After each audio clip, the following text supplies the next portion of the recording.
Welcome back to the Midday Show. My guest today is a magician who has consulted for such magicians as David Blaine, David Copperfield, and friend of the show, Justin Willman. He just appeared on Penn and Teller Fool Us, aka PTFU for you nerds. And for magicians, his latest effect, the Invisible Card, was recently released on Theory11.com. Please welcome Blake Vogt. Hello. Thank you for having me. Oh, it is a pleasure. I've been a fan of yours for a few years now, and it's amazing that we were able to do this. First, I want to talk about your recent Fool Us appearance. It's been about a month since the Fool Us appearance aired. Yep. How has the reception? How has kind of that release been able to? It's out there. People have seen it. People have liked it. How has that release felt?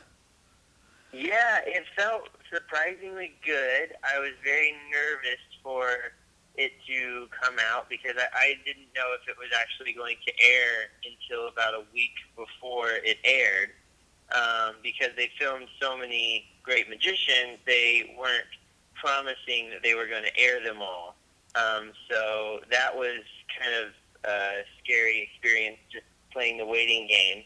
And then when it finally came out, I was nervous to see how they would make it look because, you know, it was the whole point of the show was to fool them, and I had fooled them before in the past, but not necessarily in the context of this show. So that was nerve-wracking to see how they would make me come across in the edit. But I was overall very happy with everything. It was cool. And like you mentioned, because we'll talk about Wizard Wars in a bit, because you were on Wizard Wars, you were on the original pilot, and then you were on like episode 3, and so in reality you performed for Penn and Teller 4 times, because two rounds on both shows. That's a good tally. Yeah, I did. I fooled them on the pilot, which never aired, and then I fooled them in the episode that I shot that aired, and then after those, I was in communication with both of them via email, went to Vegas, sat down with them, talked to them about their show, worked with Teller on some ideas for their show, and then basically sat down and showed Teller anything and everything I can do, and offered a bunch of ideas up for them. One of them being an earlier version of the trick I ended up showing them on the Fool Us show. And I was hoping that the newer version of it would fool them, but they did not think so. But at least you got to perform for them, and on a national basis, which I think is just the coolest thing about it is I feel like the stigma on that show, the push stigma is your goal is to fool Penn and Teller. But I feel like for most of the magicians and me knowing of some of them, the goal isn't really to fool them, even though that's hopefully the result. The goal is to give everybody, including probably 2 of your biggest idols, a good show. Exactly. That was 100%. And, you know, to have them, they ended up saying some really nice things in the comments, and to have that be on TV was very, very cool. So I was very happy with the whole experience. It was amazing. And Wizard Wars was just such a great show. It's sad that it's not on the air anymore, but you were one of the standout episodes really in that whole season. And I think other people would agree, because you and Adam Trent were such a great, not just magician pair, but a comedic pair. The jokes hit, and the effects were amazing. Like, I always describe our friend Justin Willman as not a comedy magician who, like the tricks are supposed to be funny. You guys take regular magic tricks and make them funny, like, as opposed to not naming any names, but like we'll create a purposely funny effect. Maybe it's a prop that looks funny or something that's supposed to be comical. You guys just take regular effects, and if it's needed, make them funny. And that's what I love, Ah, and that's what you did with Adam Trent, who's another great magician. And the tarot card routine was great. And then you uh, did this thing with a rocking chair. If you guys haven't seen it, YouTube it or something. You turned a rocking chair into paper. yeah, yeah. Well, I mean, like my favorite thing that people ask when talking about that trick is people say, so did you turn a rocking chair into paper, or did you figure out how to sit in a paper rocking chair? And one of those questions is correct. So, Yeah, and as an amateur magician, I'm not going to reveal what it is, but I can have a good guess, and we may talk about it off air. that's awesome. But but it was just a great show, and you were likely to be a part of it. I want to go into kind of the casting process of both, if you don't mind. Yeah. Like first, let's start with Foolish because that's the first one chronologically we talked about. What was that casting process like? Casting process was I got an email from their casting department. I have a lot of friends in the magic community, and as you know, it's a pretty small group of people. So, Yeah. like, whenever they found a few guys they liked online, I don't necessarily have a ton of video content on like YouTube compared to some of my friends, and so a lot of my friends were casted based off their incredible, YouTube content that has hundreds of thousands of views. And then they were nice enough to pass my name along, and then the casting department requested that I submit a video as to what trick I would want to do if I were to go on the show. And so I sent in a trick where I linked two cards together, which I'd been doing for a while. And then, so that went over well, and they approved it. And then about a week before shooting, I was in New York staying on Dan White's couch, and I told him about the pipe dream of I'd always wanted to do it with a dollar bill, but I'd never really figured it out. And we just sat down for like 5 hours on his couch, and we knocked it out, which was crazy. Like 1 week before filming. That was pretty awesome. And how did Wizard Wars come about? Wizard Wars was similar process. I think I just got, not an email. I'm really good friends with Rick Lax and Justin Swan. Yeah, Justin Flom's been on the show as well. Oh man, those two are like two of the coolest dudes in the world. Yeah, and I love them. they had kind of created the show, and I've been in environments where I had jammed with Rick and jammed with Justin on ideas, and I had seen a YouTube video that they put out a long time ago where they had kind of tried out the concept of the show with their friends, and both of them thought that I would be a great competitor on the show, since a lot of my work in the past has been consulting and coming up with ideas kind of on the fly and quickly, not necessarily inventing things. Like, I love coming up with stuff and getting to spend years developing the idea, but that show kind of lends itself to people who can kind of come up with stuff on the fly and improvise, and they were nice enough to give me a shot on the pilot, which was super fun. Awesome. And speaking of Dan White, he was just on the Tonight Show for the second time. He was. He killed it on the Tonight Show. Yeah. That was awesome. And you got to be like his right-hand consulting man for both gigs? Yeah, for both appearances, I was in New York at the Rockefeller Center for the filming. It was amazing. Jimmy Fallon and his team are like the coolest, most professional production team I've ever worked with. Just like from a production side, like you name anything you need or any type of question you have for them, they they're just the top of the field, man. It was amazing, and And Dan did so good.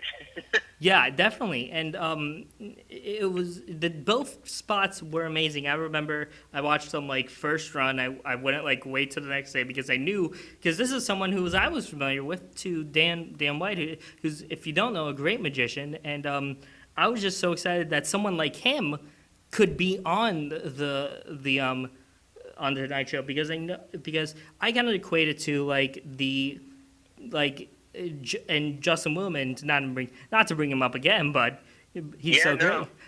He's been able to penetrate this like comedy sphere, like all these at midnight comedy people, but he's also penetrated before that this magician sphere, like you, Dan White, Flom, all these type of people, this really kind of niche magician sphere, and yeah, that brings me up to 5 seconds left, and we'll be right back with more Blake Vogt here on the Midday Show. Welcome back to the Midday Show. I'm here with magician Blake Vogt. Blake Vogt, right now what we're going to do is a segment called The Fun Down. This is 7 questions, particularly tailored to the best of my ability for you. And we're going to start that right now. Awesome. Okay. Best place you got to go for work. So you're consulting for these magicians. The best place you got to go because of it. I once spent 2 weeks in Ibiza, Spain, creating magic for a television show in London, and that was crazy. It's so beautiful. Never forget that. Favorite trick of yours, something that you created, your favorite trick that you created? Probably the invisible card, which is just like a trick that I carry. I literally will leave my house without my keys, but I won't leave my house without this little trick. And it's just someone names a card and it's in my hand, and I perform it all the time. Very simple idea. I love it. Exactly. Favorite trick of all time, just like in the repertoire of magic, just like how people have a favorite song. What's your favorite trick? Oh, that's a hard one. I don't know if I have one. Crap. You're fine, dude. I love it all. I'm such a bad decider when it comes to favorites. You're fine. Okay, here comes another favorite question. Favorite person you've got to perform for? Ooh. It was a dream come true to get to perform my original magic for David Copperfield and David Blaine when I met them, because they were both really, really nice and very complimentary of my magic. And that's, when I first met them, getting to perform for them was definitely life highlights for sure. A validation. Exactly, yeah. And just kind of like, you never know with celebrities what they're like in real life, and both of them are 2 of the coolest people I've ever met, and it was really cool to see that. Awesome. Favorite type of effect of choice, like because you have your basic kind of effects of magics Yep. like vanish, appearance, stuff like that. What's your kind of favorite type of effect of choice? My favorite type would be, I don't know if it's on like an official list of category, but kind of more impromptu or improvised. Gotcha. Whether or not the trick actually is improvised. I love the feeling. I love giving the feeling to an audience member that, like, I'm kind of coming up with this on the spot. I don't really know what's going to happen. Let's cross our fingers and hope for the best. Whether that's true or whether, like, it's a trick I've rehearsed for 10,000 hours. Yeah, definitely. Yeah. And that's a perfect answer. Your pinch me moment. Your moment where you're like, pinch me. You can't believe it's happening. Oh, got it. This is easy. So I had worked for Copperfield. I worked for a magician in London, and then I got hired to work for David Blaine in New York, and I lived on his couch for 6 months. And he was the guy that really, really got me into magic when I was younger. And the first night in New York, I was laying on his couch, and when I grew up in my room as a kid, I had all of his posters around my room. Like every single special he'd ever done, I had the poster framed, and that was the only artwork on my walls. And then in New York, the first night I fell asleep on the couch, I looked around the room, and all of those posters, all of the originals, were around the room, and he was asleep in the other room, and I might have teared up a little bit. And that was a pinch me moment, for sure. Awesome. So you were the consultant for Justin's Slide of Mouth special, which was a great, great special. I think it's on his YouTube page if you guys haven't seen it. Just a great 21 minutes of magic, 30-minute with commercials, but 21 minutes of magic and great comedy. And you were the consultant of that, and there was a great trick at the beginning that you made a little cameo in, and and I was like, that's Blake Vogt, when I saw it for the first time, and so that was fun. So he makes the announcement that they're doing the pilot, because it was originally a pilot before it became a special. How did you get that call? Well, I'm really good friends with Justin Willman. He lives about 5 minutes from my house, and he is probably my best friend in LA. We hang out on a regular basis, and so even when he was in discussion for the show, we were in communication about it, and before it became like an official thing, whenever it would get brought up in conversation, like what project he was working on, we would talk about it. And I think just anytime it got brought up, like this idea of making a really funny but really good show for Comedy Central, anytime we jammed on it, we kind of were on the same page. So whenever it came to, him assembling his team, I was super grateful that, like, he decided to keep me on and hire me officially to work on it. And it was incredible. So much fun.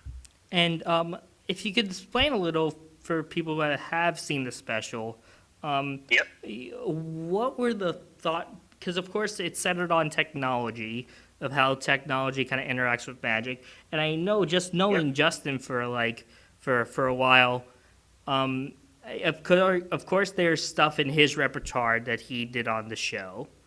But then there was new material that maybe he's done before, or I just haven't seen him done, because I know like the roulette at the end is probably something new.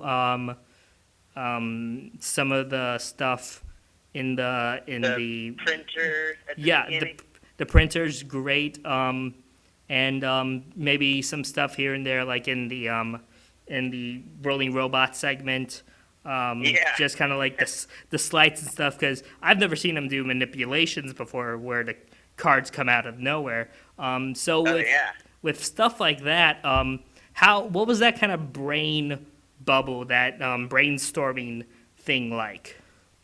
Oh my gosh. So Justin, well, first of all, that was never supposed to air. While we were making it, it was funded and pitched as a non-airing pilot. Yeah. They said, do whatever you want.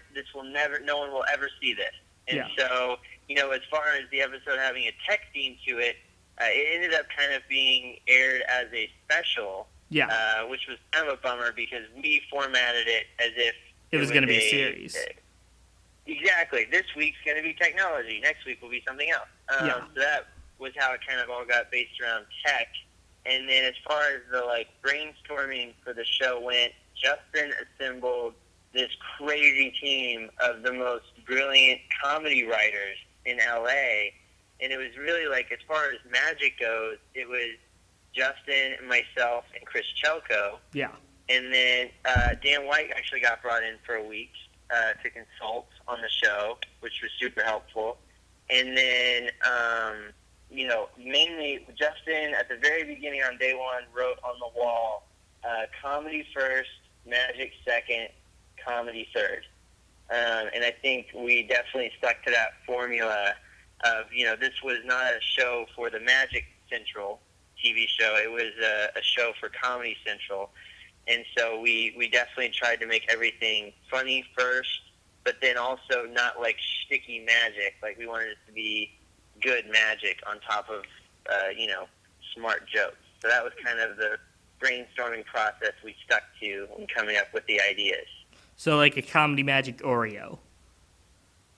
So exactly. The magic is the filling in the middle, but the main focus throughout the whole show, everybody knows Justin's an amazing magician and comedian. It's just, a lot more focus got put on the comedy content for the show because, Justin's naturally an amazing magician. So that was the easy part. But he brought in some amazing writers, the J.D. Amato and Oren Brimmer, same too. But it was a huge team of guys, and it was super fun. And it was one of my favorite, not just of Justin's and yours, your projects that you work on, but just the great comedy and television special. That's one of my favorites in all of I the agree. medium. Me too, man. Yeah. Yep. So we're wrapping up here in a second. Do you have any plugs? Do you want to get your Facebook, your Twitter, anything else, any new projects coming up that you would like to get out to the people? Yeah, I mean, lately I've just been trying to post one magic video a day on all of my social media outlets. So I've done that for the past, I think, 58 days, and I'm going to keep doing that. And if anybody wants, just 15 seconds of magic a day, it's kind of a nice palate cleanser for life. So anybody can follow me on Twitter at Blake Vogt Magic. Instagram is Blake Vogt, and Facebook is Blake Vogt, and spelled Vogt. A little weird spelling. Well, my thanks, Blake Vogt. My thanks for you to listening today, and we'll see you next time.